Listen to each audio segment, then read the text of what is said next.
There are UFC fighters who become legends. There are fighters who become champions.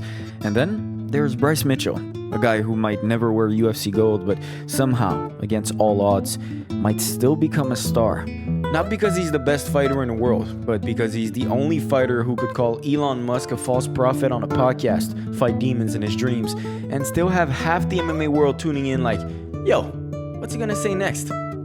So I was working on the top of this ladder whenever my nuts got drilled up. He's not Colby Covington playing a character. He's not Conor McGregor, pure charisma. He's Bryce Mitchell. There's nothing going on up here. It's just a bunch of empty space. Flat earther, farmer, featherweights. You might hit a deer. You might have to skin that deer and throw it in the back of your car. I'll tell you right now, this earth is flat. We can't take all the Japanese people and put them in camps. So let me justify that real quick. Unintentional comedian. When I was a baby, first day I was born, boom, I crawled off that table, went face first on the ground. And maybe the UFC's most chaotic cult figure. And that says a lot. Whether you love him, hate him, or want to throw a 5th grade science textbook at him, you're still watching. Because this is the story of a man who might never be champion, but might just end up something bigger. Thank you to the fighting business. Absolutely amazing. One of my favorite new channels going right now. For those of you who don't know, Bryce Mitchell began his UFC career as a contestant on The Ultimate Fighter season, let me check, 27.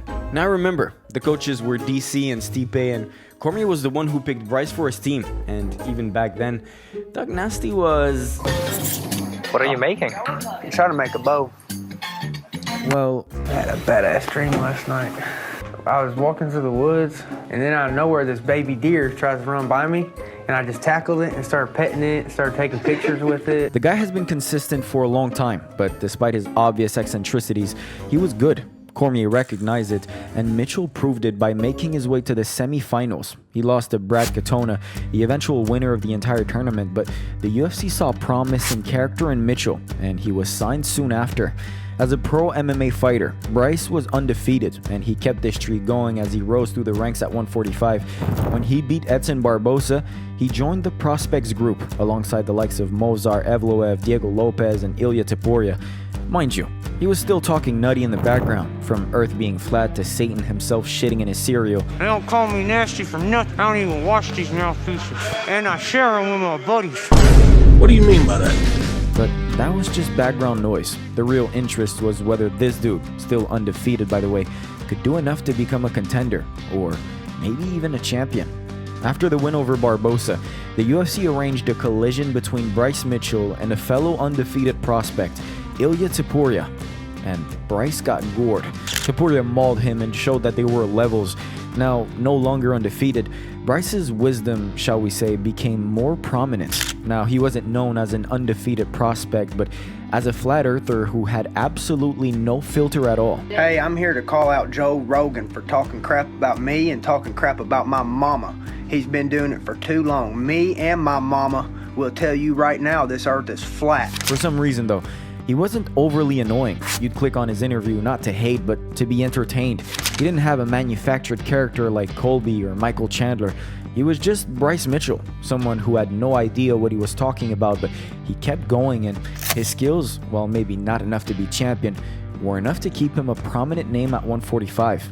Bryce got back in the win column with a win over Dan Ige, but I guess some matchmaker in the back wasn't a fan of Bryce's beliefs and booked him against the hardest hitting featherweight, maybe of all time, Josh Emmett, hoping for an absolutely unholy KO. And that is exactly what happened. That's a potent dose of CTE right there, folks. A career worth of brain trauma in one shot to someone who already wasn't fully there. Brutal. That settled it. Bryce Mitchell was no future champion. 2 bad losses to the actual contenders brought an end to those talks, but with an ever-expanding highlight reel of obvious insanity and unintentional comedy, Bryce Mitchell was still relevant. It's my guard dog Tater right here. Hello. If y'all want some free puppies, let me know. As long as you're not a crackhead, I'll give you one. Does anyone actually remember him dumping Kron on his head? You only do now because I brought it up. Admit it. Like, oh yeah, that happened a few years ago. But I bet you remember him calling Elon Musk a false prophet. July 10th, PBD podcast. Elon Musk is inventing chips that go in people's brains. And I'm telling you, that is the behavior to look for when you're talking about the Antichrist. The numbers don't lie. Bryce Mitchell generated a buzz on this podcast, and maybe he was motivated by those numbers because he had the genius idea of starting his own. I have to give him credit for the name of the pod, appropriately titled Ark Insanity, and on the very first episode, I honestly think that Hitler was a good guy. literally hours after this, Dana Pink showed up on a post-power slap press conference and blasted Bryce Mitchell for his stupidity. Literally one of the dumbest human beings. Let's not forget that this is a guy who took a drill through his nutsack, then had to reverse it and put the drill back out of his... That's the level of stupid. Talking about stupidity while promoting power slap, the irony isn't lost on me here. But you knew from the ugly shade of pink on his bald head that Dana White was going to make an example out of Bryce Mitchell sooner rather than later. Meanwhile, Bryce Mitchell, for a while at least, was the biggest name in the MMA world. He made headlines, but he also endured a lot of backlash and hatred. We're not going to give you a platform today to talk about anything that even remotely supports that.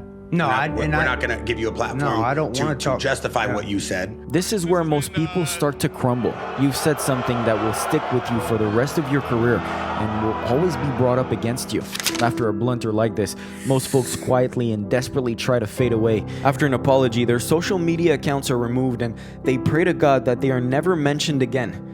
Not Bryce Mitchell, though. Hey, I want to let y'all know that episode 2 of Ark Insanity is coming. I do not care what anybody except God thinks about me. Doubled, even tripled down, and say what you want about the guy. He lacks IQ and his research is Instagram feed, but this guy made the UFC president, the biggest advocate for free speech, flip out on him and flat out admit that he hopes that Bryce Mitchell gets his ass kicked. For all of you that hate Bryce Mitchell, you get to see him hopefully get his ass whooped. Not even Tito Ortiz was able to do that, but Dana White may very well have his wish granted. Só colocar o Bryce Mitchell aqui. But there's a guy that has been talking a lot of crap. Bryce Mitchell. Dana, put me in front of him, and I'll do the job. One of the nastiest prospects at featherweight, Jean Silva, called out Bryce Mitchell after his KO win. He made it personal. Bryce Mitchell's talk a lot of shit. I think Daddy's home and needs to put some things in order for the kids. And spiritual. Good morning, y'all.